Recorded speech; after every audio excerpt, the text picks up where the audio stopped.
All right. Hey, everyone. So anyone that's seen this on the recording, oh my goodness, I have Christoph Trappe. Is that how you pronounce your name?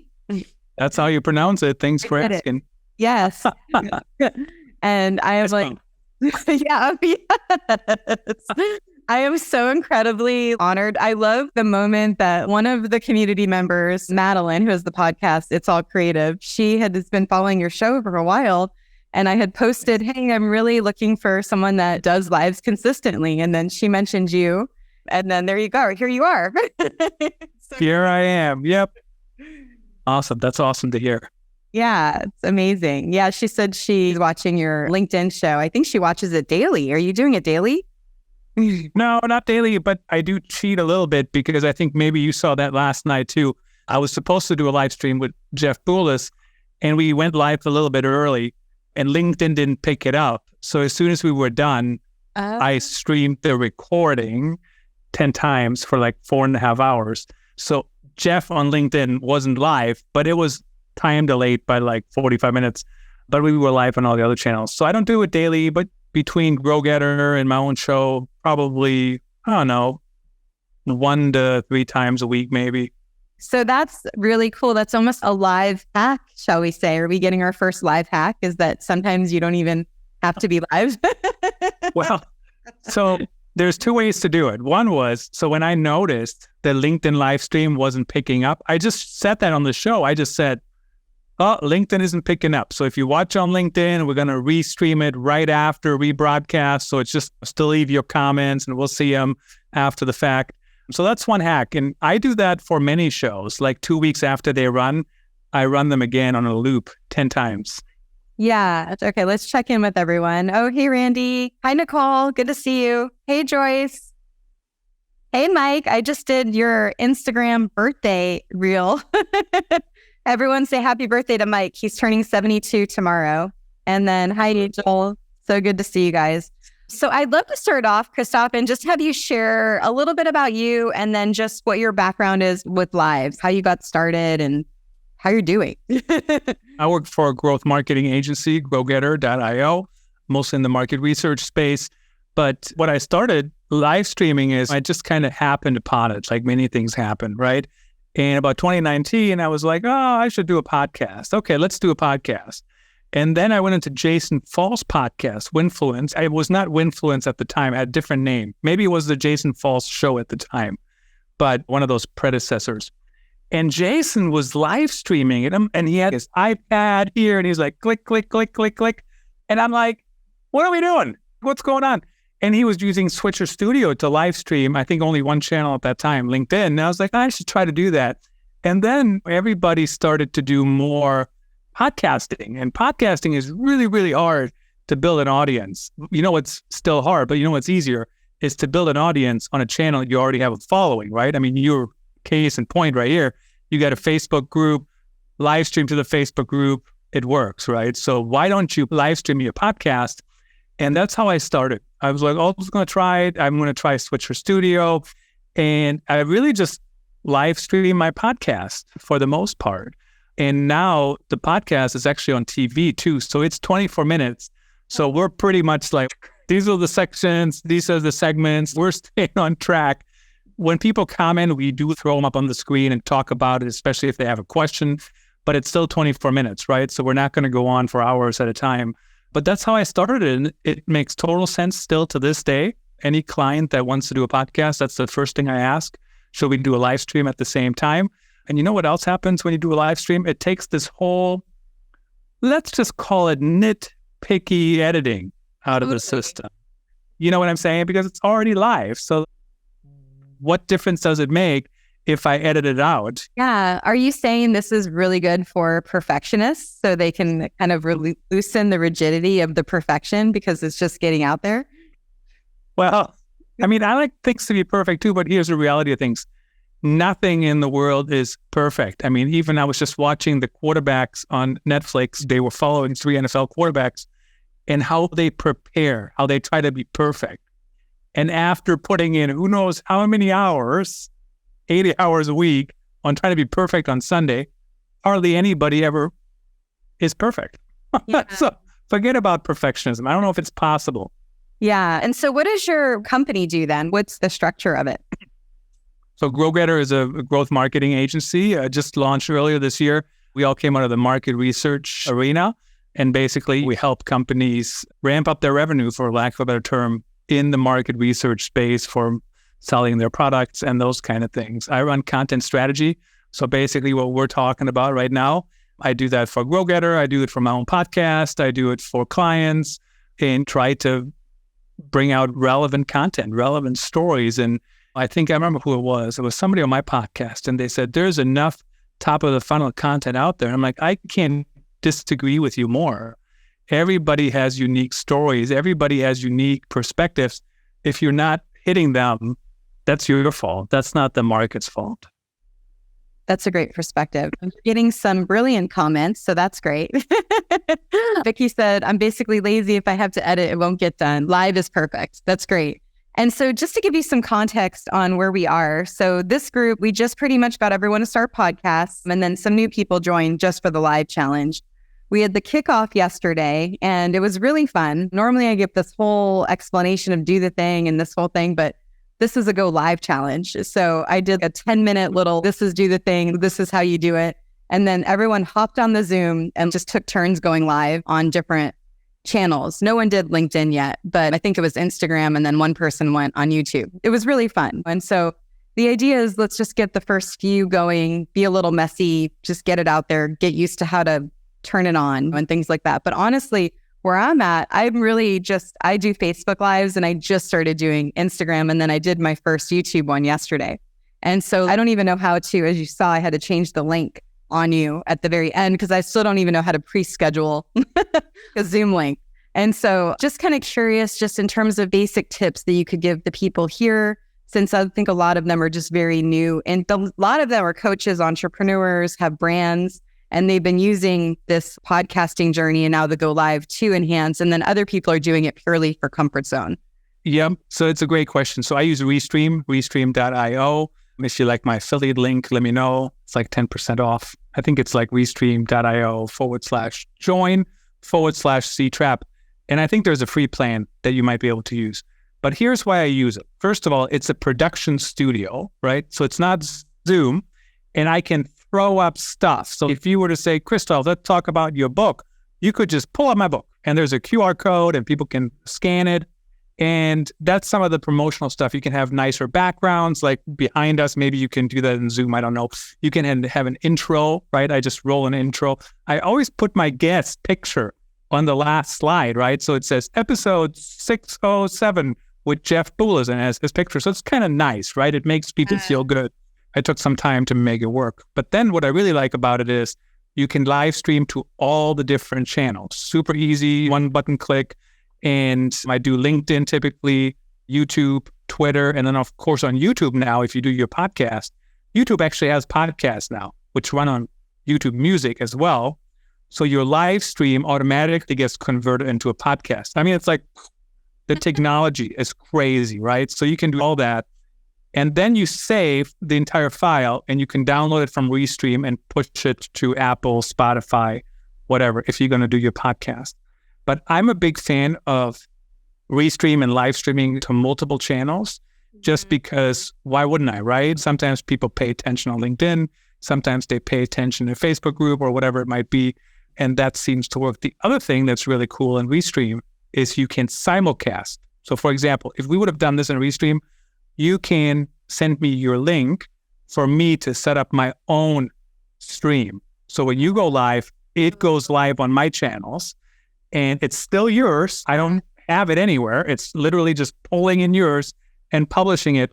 So the reason that's pretty cool is because when like your guest has a big following or an audience that's really engaged, all those comments get shown right there on the screen for all of us in one place. That's great. And so, and we would like your affiliate link too, and I'll share it with them as well. And then when you mentioned, so when it's done, it can also be saved as a video file as well. So when it's done, it saves it as a video file, or there's 3 different ways. Video file, you can download that, or you can download the audio file, or you can, which I've never done, or you can download the split track audio file. I'm not going to touch that one. Yeah. But if you really want to edit stuff to death, you could actually do that. Thank you. I think that's great. I'm going to definitely play around with that more because I love the idea of technically, we could just be streaming this all over pretty much.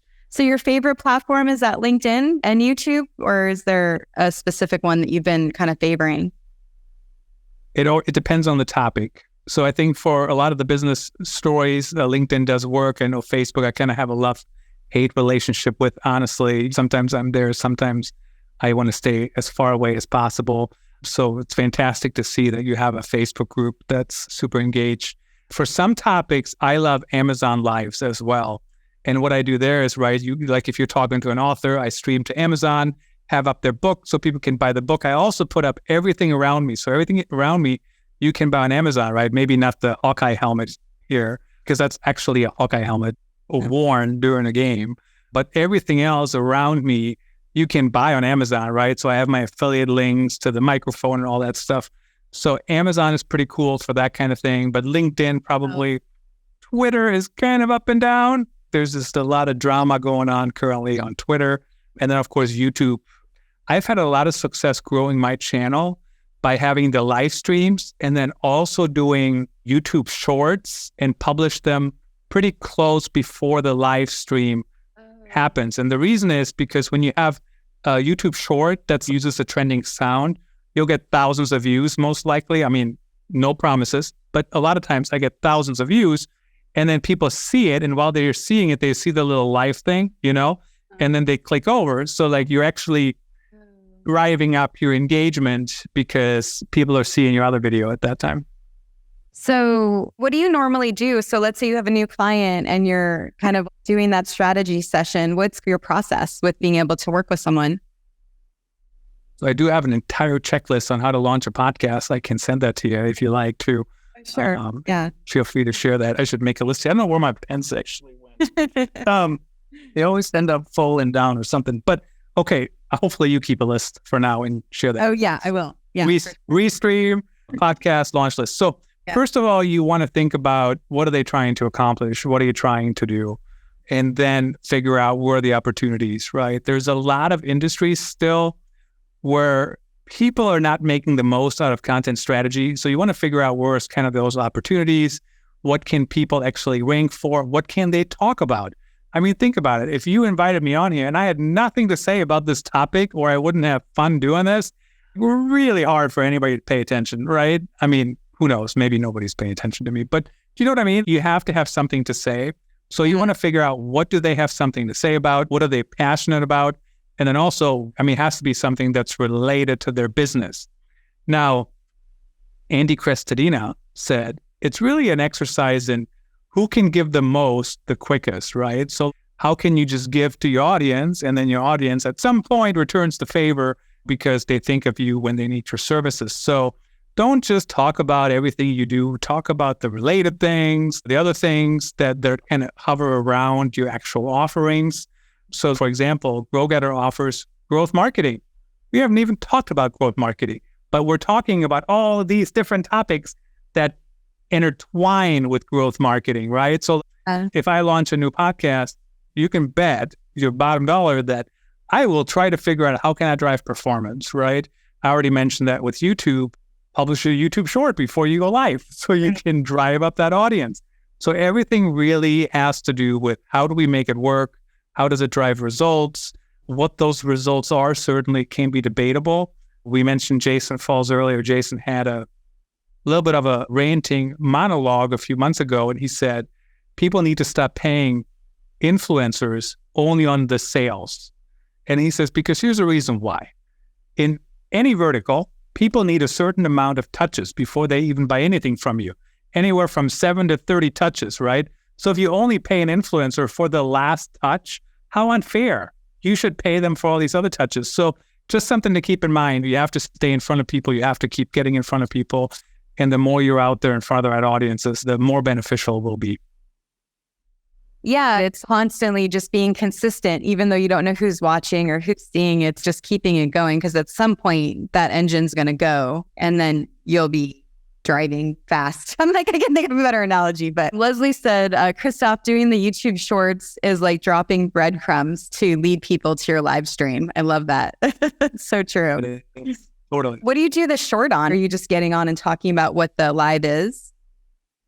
No, I hardly ever have my own voice on any YouTube short. So usually it's my 8-year-old, now a 9-year-old, I guess. Can't get that wrong. And we're picking a trending sound, trending song or something, and we'll do a video. We don't typically dance, but we always tie it into something podcasting related. So there was one trending sound, and it was like, switching sides. And the entire short was me just doing this, right? Switching sides. And then the text said, I didn't used to use a mic, but it's better with one. Switching sides, right? That's all it was. I'm not going to say it's dumb because thousands of people watch it, but it doesn't take very long to produce when you really know what you're going to do and what you're looking for. Yeah, it's so smart. You just have to open your mind. With the shorts, it's like, what are people interested in? And then from there, you're leading them into the actual live. It doesn't have to be in the box, which is really good. And so a lot of the people that are watching right now, so they've started their podcast. Some of them have 3 episodes already. Some have already like 20. So we're kind of in that range. And what do you think the next step is for them to market and grow? And that's kind of where the lives are coming in. But what are your thoughts with that as well? So a couple different ideas. First of all, try all these different channels. And this is brand new to me. I got 3 episodes on there. So the business storytelling show overall has like 610 episodes, something like that. And I have 3 episodes on TikTok. So TikTok, you can do 10-minute videos, right? And so I uploaded 3. What I do is I get as close to the 10 minutes as I can, because usually when I come back on screen, it's a new segment. So I can kind of cut at a certain time. Yeah. And so I just do up to 10 minutes and I publish them on TikTok. And again, that adds like 1,000 views, right? Roughly. So again, it's another way to get in front of people. I use all the different branding on there and all that works. The other one I think that's often overlooked is do your keyword research. This is no different than writing an article. Do your keyword research, see what people are searching for. Podcasts do show up in search. And especially if you put it on YouTube and you have a video and there's no other video, you might show up with your YouTube podcast version. So it's always to find balance, not just to do it for the robots, so to speak. But if you're going to talk about a certain topic and Google says, hey, everybody searches for this term, and you can still talk about that same topic, just use a different term that people actually use, definitely do that. So keywords everywhere, Google Keyword Planner, those tools can certainly help you with that. With doing keyword searches, in case people don't know, what are your favorite strategies for doing that? So, yeah, I got a couple different approaches. Google Keyword Planner is, I think, by far, it's one of the better ones where it gives you a lot of stuff. It's not as good, in my opinion, to like give you some of the really in the weeds kind of answers. So I use keywords everywhere on Google Chrome to kind of get into actual specific titles of the podcast. So I do actually, sometimes it says, there was an article I did the other day, what are the 5 ways to do something? That's literally what people search for. So I literally did a show on that, literally called it the same thing. And I did have 5 things, so it worked out fine. Now, if I didn't, if I had to cut something, I probably wouldn't do that. But if it matches up, go for it. And then what I do is I use Copyline. We haven't talked about AI. How has that happened? Yeah. I use Copyline, which has been built on top of ChatGPT, and it has a headline generator. So you can type in whatever you want the keyword to be, and then it gives you like 10 ideas for a headline. You can say what the tone is, whether it's witty or funny or thoughtful or whatever. There's like 12 different tones. And then you can kind of use part of that headline or the whole thing if you like. Oh, so fun. I haven't heard of that yet. So that's actually really cool. I'm trying to play around with AI, but I want to be careful because I think having AI write entire things for you is kind of dangerous, first of all. Right. And second of all, it's not very good. But I should tell you this, my opening music, so if you listen to this on my YouTube channel or LinkedIn, and feel free everybody to connect on LinkedIn if you like, my opening is an AI generated voice now. Wow. How did you do that? So the service is called 11 Labs, and you can actually clone your own voice, and I did that. So I did an entire podcast episode and I had my clone voice read a chapter out of my book. Oh, and then I published that podcast episode. Like, I mean, I did tell everybody, I said, this is an AI cloned voice of me. What do you think? And it gets some of the sounds correct. They're pretty well done.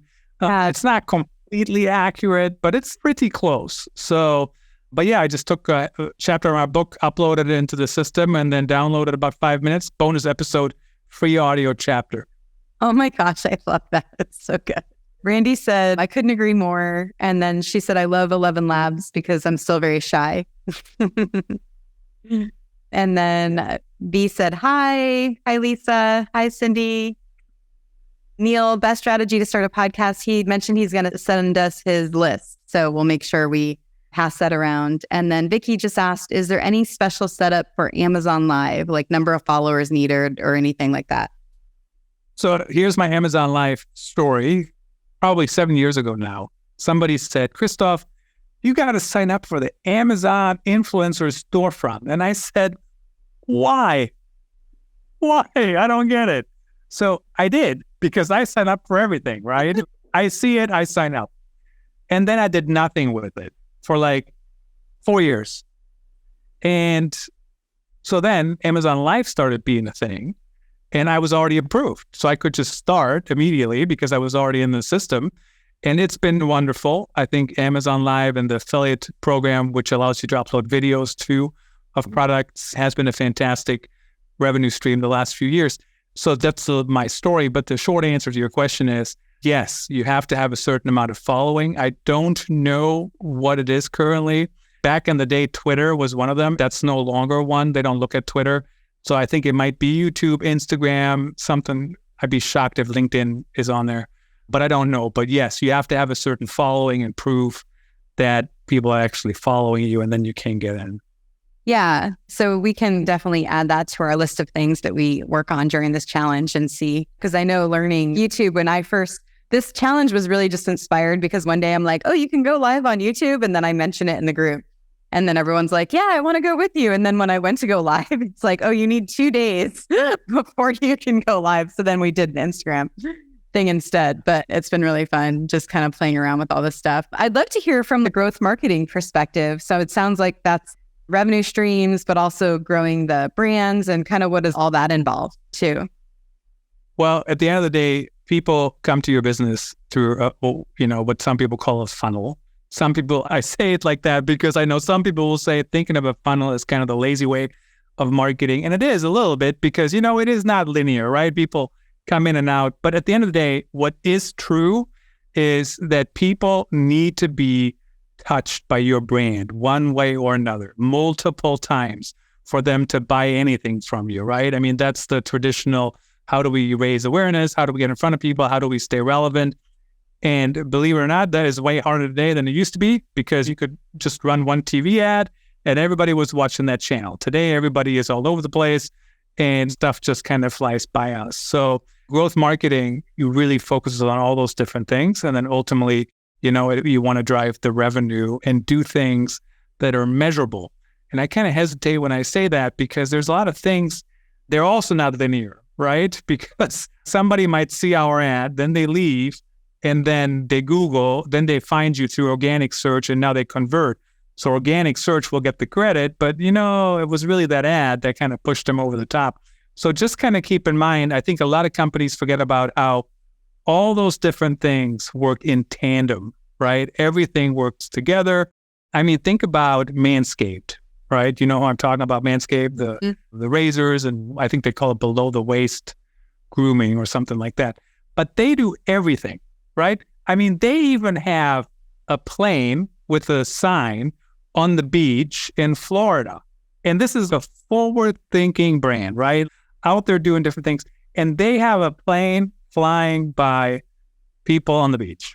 Wow. That doesn't sound like a new strategy, right? That's been around for a long time.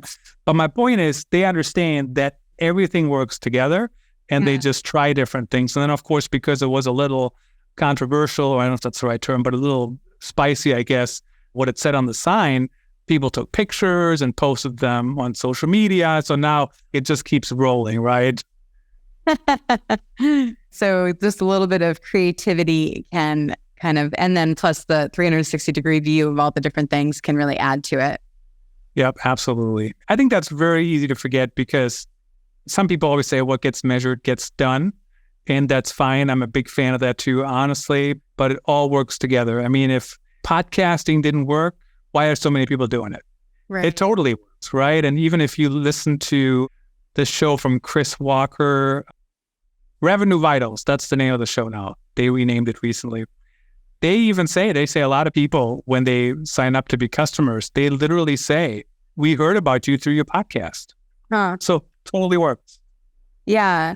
What do you think is the best way? You mentioned for the live streaming to do the shorts on YouTube before you do more of a random kind of picking off of something. What about with a podcast or just a live on another channel? What would be a good way for promoting that? I think growing a podcast is really way harder than it used to be, right? Because there's so many, and there's so many that just have 7 episodes. I think that was the latest number I saw.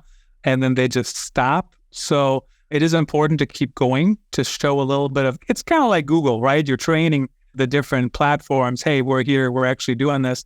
So publish an episode every week, keep staying out there, promote it. Personally, I'm not a big fan of those audiograms, publish an audiogram and then send people. I don't know that anybody does that. Maybe they do, but I haven't seen that personally in any of my projects.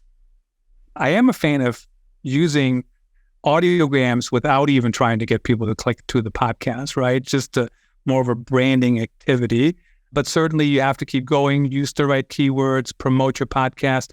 Also, embed your podcast on your website, especially if you have a high-performing website. There was a time I had my podcast at the bottom of every story, of every article on ChristopherTrappe.com, and I still actually do. But when I first started, that's where most of the listens came from because the website has a lot of views.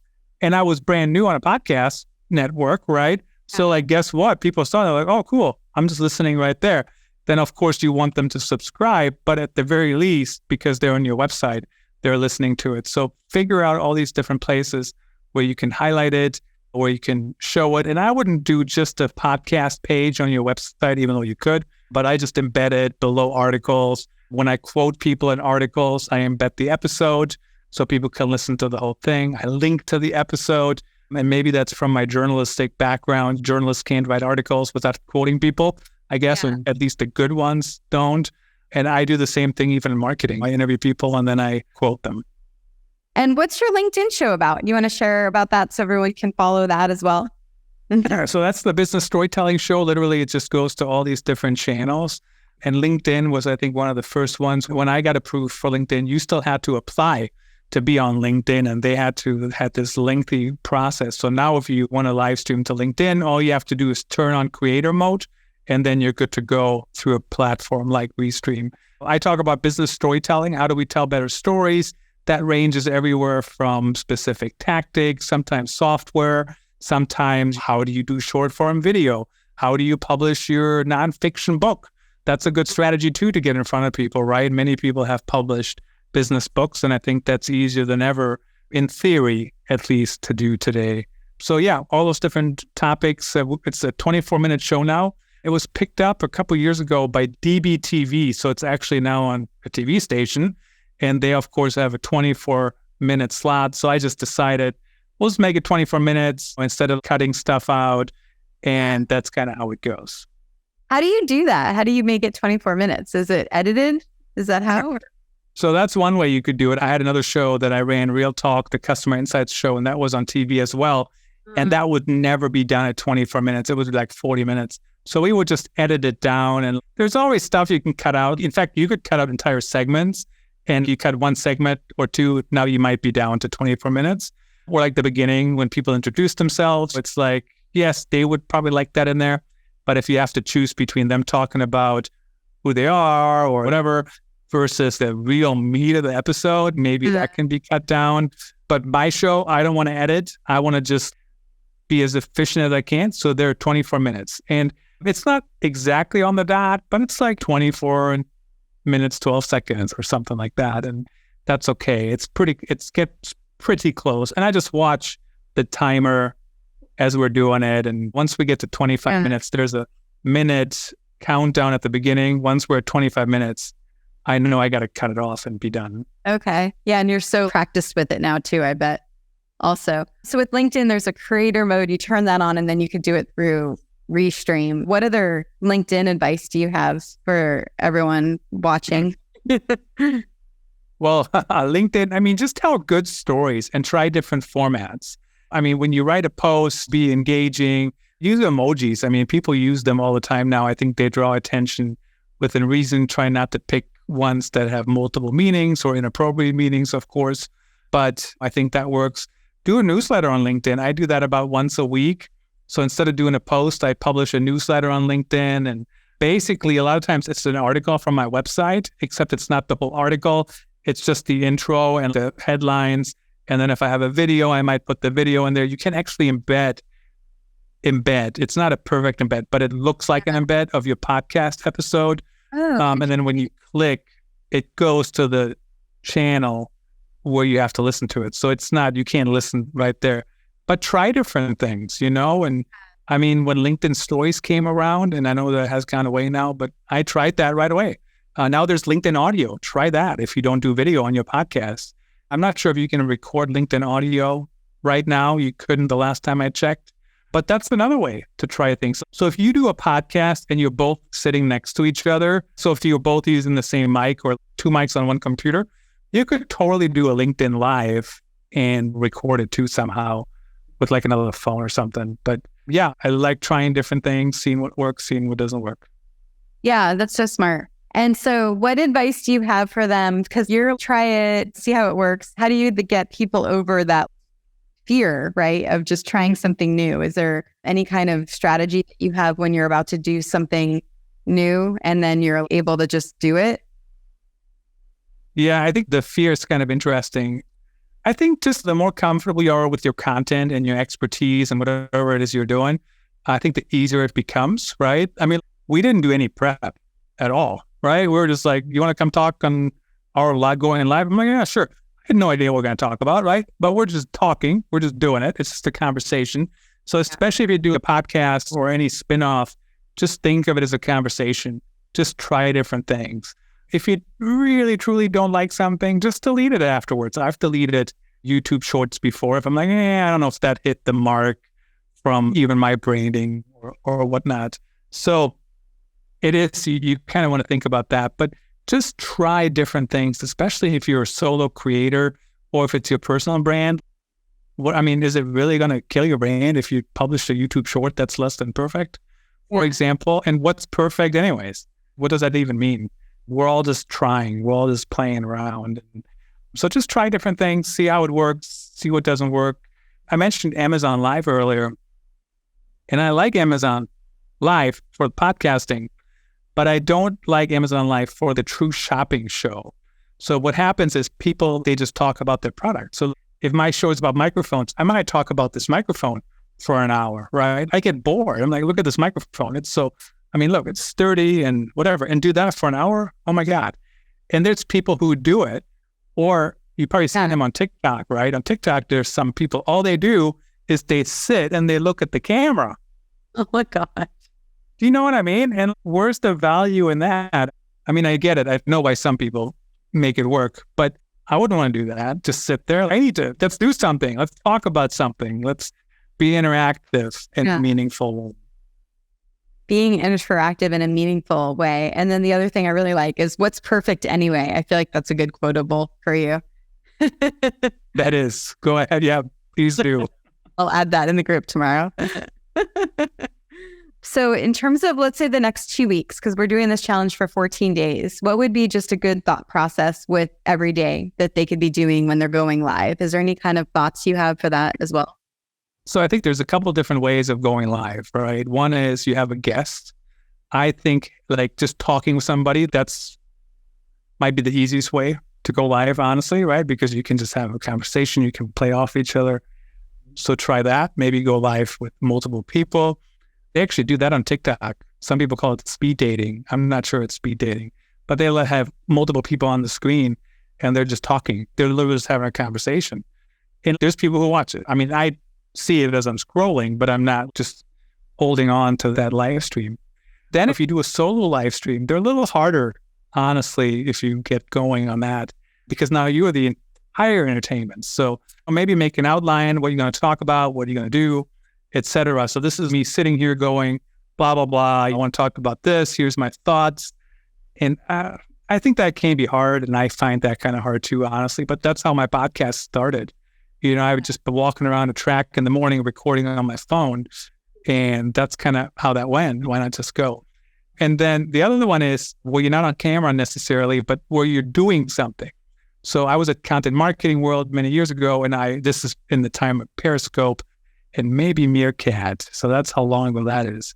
And I would just walk around with my phone. I'd be like, I was leaving on screen. I'm like, hey, I'm at Content Marketing World. Oh, let's see what's going on. And show people the booths. And there's like thousands of people watching. And it's me just walking around a conference. So think about what else can you do? I did do one. I haven't done one of these in a long time, but I used to do one on Amazon, but now Amazon, I'll get back to what I was going to say, but I have a robot vacuum cleaner. And years ago, I put a camera on top of the robot vacuum cleaner and I would live stream the vacuum cleaner driving around my house on Amazon. And then people would watch that, right? So now Amazon has put the kibosh on that and they're saying that you can't do that anymore because it's not as interactive. And I'm like, that's completely interactive. The thing is, look at it. People are mesmerized. But their definition of interactivity was it has to be a person talking about the product, which a robot vacuum cleaner is kind of hard to talk about unless you show driving around. But anyways, I don't remember when I did this or where I even was, but I was somewhere and there was planes flying over me and I was just live streaming the planes and people watched that too. Now, I'm not an av geek or anything like that, but there is actually a YouTube channel or many YouTube channels. That's all they do on a Saturday. They go to London Heathrow. And this is one that really took off when they had storms in London. And they're just showing the planes landing. And people watch it. I mean, when there's a storm, I kind of get it, right? I watched that too for a while. I was like, holy cow. But people just watch regular planes land in sunny weather. And that's what they do. So think about what can you do that has something to do with your brand or whatnot. Yeah. Okay, I'm totally putting you on the spot, so tell me if you're not okay with this. But one of the people watching is, Mike said, Mike Reynolds. His podcast is Real Life After 70, and he has a YouTube channel as well, just starting. So what are just a couple ideas you have for him specifically to grow his podcast, or in terms of the lives that he could be doing, just in terms of he's inspiring people that are over 70, showing them that you can start at 70. You don't need to wait, right? And then also he's inspiring people that are younger because they're like, oh, wow, if Mike can do it when he's 72, then I can do it now. And that was kind of the last thing I just shared on Instagram that he did was don't wait, do it now. So I'm just kind of curious on your immediate thoughts for him. I mean, make use of all the channels, right? So for example, when you just said that, the title of the show, the first thing I thought about is this lady, I don't even know her name, but she's maybe like 55. And she retired like a year and a half ago because she took a retirement package or whatever, golden parachute, whatever. And all she talks about is how to be retired. Like, totally a niche topic, right? And so, but my point is, she does it on TikTok.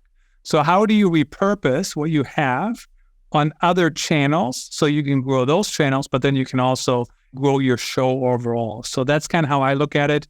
It drives some people crazy when I talk about, well, this show, it's on Amazon and it's on these 12, 16, whatever podcast channels. And then I also have a TikTok version. And then I have a Threads version. Threads is new, but Threads doesn't give me any metrics. And to actually measure all the numbers, it's a total mess, right? But my point is, what are some networks where you can repurpose what you're doing? There was, I think it's Simon Wilson. I don't know if I got that name right, but if you search for playing Monopoly in real life or something like that, so he has a show and he is playing Monopoly in real life, right? So he literally rolls the dice and then it says, go and run across whatever the bridge is in Istanbul. And so he literally will fly to Istanbul and try to run across the bridge. Well, it ends up that bridge only has vehicular traffic, so you can't actually run across it. So he took a taxi across it. But then he rolls the dice again, and then he has to go to the UK to go to some monument, and then he goes to Athens. So you get the point. Yeah. So these are longer shows, and they have a gazillion views. But then what else he does a YouTube short, 60 seconds or less, preferably even. Yeah. And he just highlights what's in the show, right? And he draws more people to his show. And I wouldn't be shocked if he does it on Instagram too and other channels. So what are the other channels? What are the current trends? What are the things that currently work and that you can get in? I mean, just think about Threads. I was like user 160,000 or something like that. And now there's over 100 million. Crazy. And in those early hours, because it was only hours, it was not days or months, you could really stand out, right? You could really make a splash and connect with people that wouldn't connect with you on established networks. Yeah, interesting. So what would you say would be your number one piece of advice for everyone watching on, let's say, doing the thing? And we'll say doing the thing is going live, growing any of that stuff. The thing is blank, pretty much. The number one advice I have on this topic is just kind of get out there. Try to figure out, how do you want to look? How are you comfortable? I'll give you an example. I've set this up the way I want it, right? I got 7 lights around me and I'm comfortable. I got a gaming chair. By the way, people say to me, middle-aged gamer. I'm like, I'm not a gamer. I'm just like to be comfortable. And these chairs are completely comfortable. So figure out how you're going to do it, where you're going to do it, how you're going to be comfortable doing it, and just start and keep going. I mean, the bar to have a successful podcast that continuously is publishing, it's really not that high, right? 7 episodes. Most people quit after 7 episodes. It's just beyond me how anybody thinks that's going to work.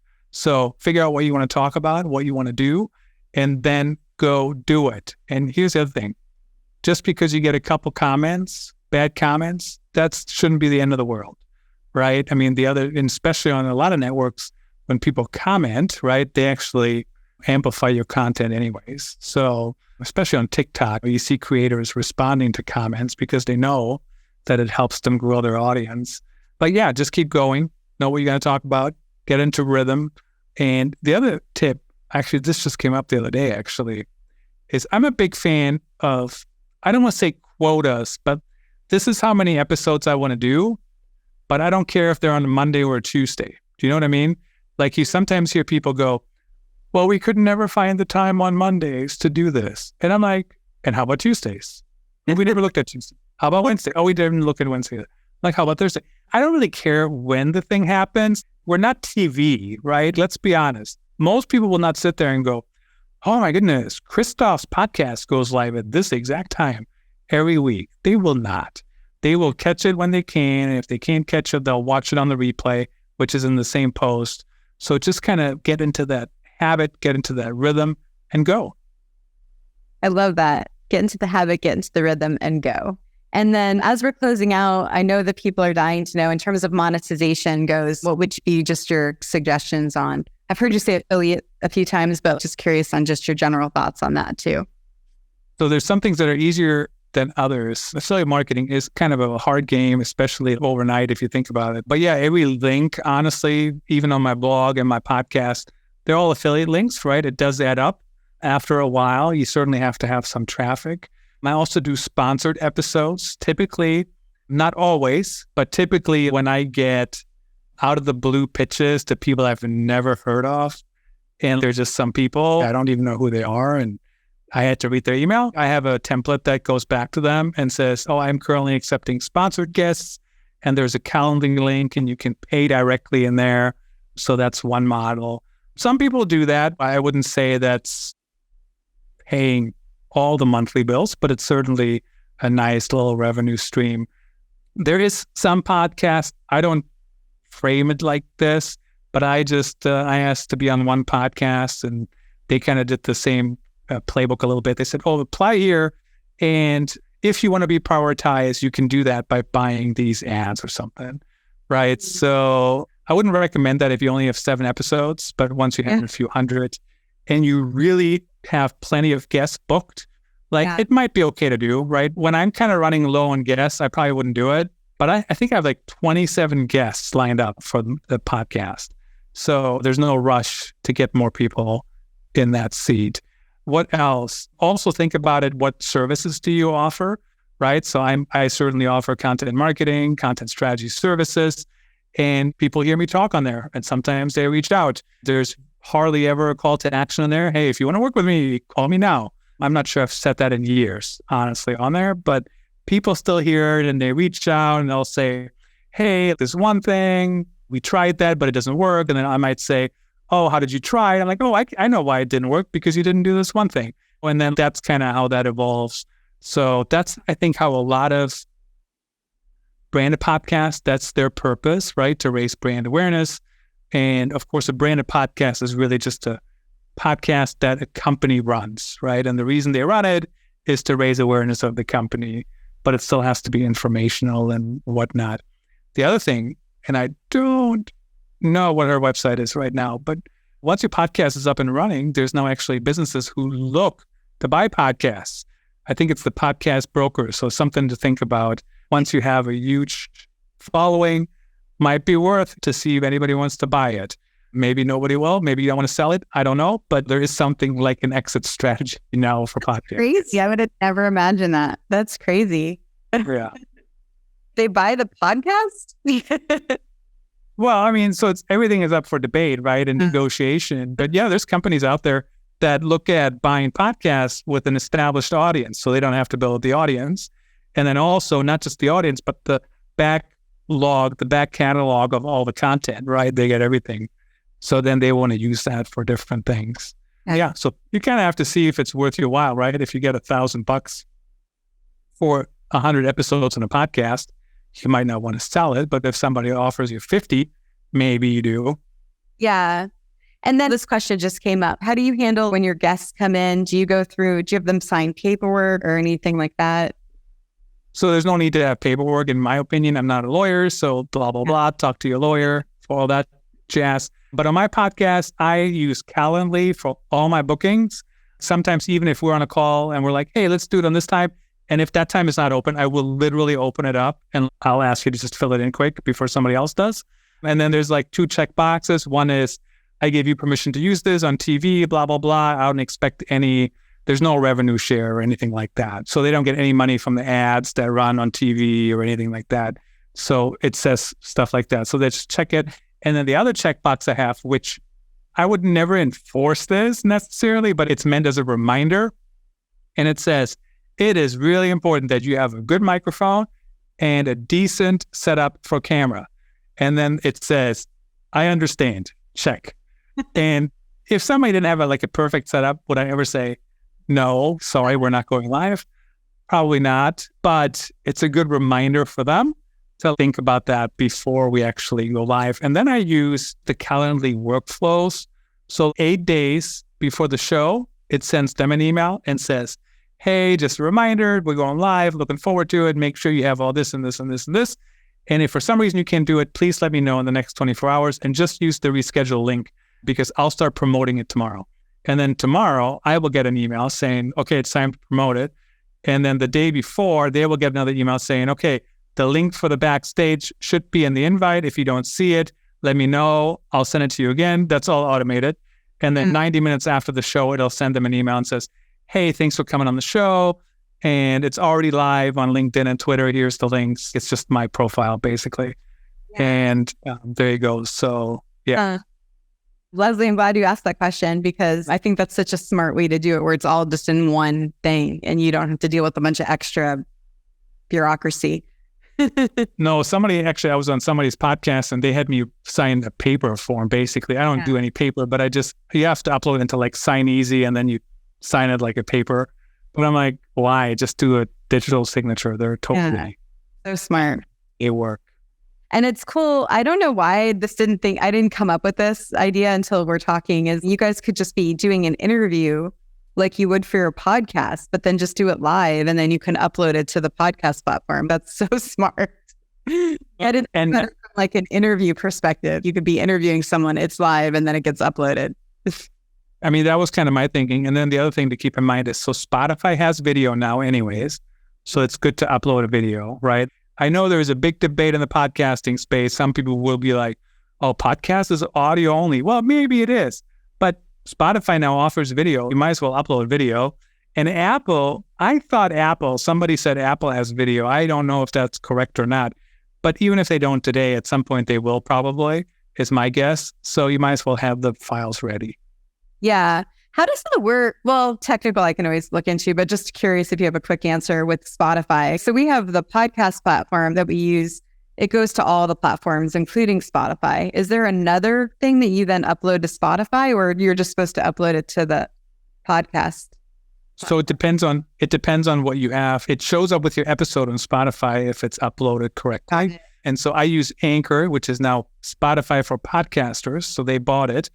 And I upload the video file, and then they ship the audio file to everybody. And Spotify gets the audio file and the video file. Okay. And it's all in the same post. Interesting. Very cool. Well, this has been incredible. I really appreciate you taking your time and doing this. Could you please share with everyone how they can find out about you? And then if anyone chooses to work with you, how they could reach out to you in that way as well? Yeah, just reach out, christophtrappe.com, or you can also email christoph@growgetter.io. Always happy to chat, and feel free to connect on LinkedIn. You mentioned the show is a few times a week. Is it a specific schedule where they can check that out too? Well, it is a specific schedule, but I sometimes move it around on different days and stuff. So it's just a calendar. Typically, it's over the lunch hour. Like when I did the show with Jeff Boulis, that's impossible for somebody in Australia, right? The U.S. lunch hour to do a show. But yeah, just connect with me on LinkedIn and make sure you have the notifications turned on and you'll see it. And everyone's saying, thank you so much. Informative, great info. Awesome. That is key. So yeah, you're getting a lot of things. So thank you so much. Appreciate you. And you guys continue on, and we are doing lives every day. I'm going to give you a new dare tonight for tomorrow. And I just got 3 more dare ideas after our conversation with Christoph. So I'm really excited. And do the thing. Don't wait for opportunity. Create it.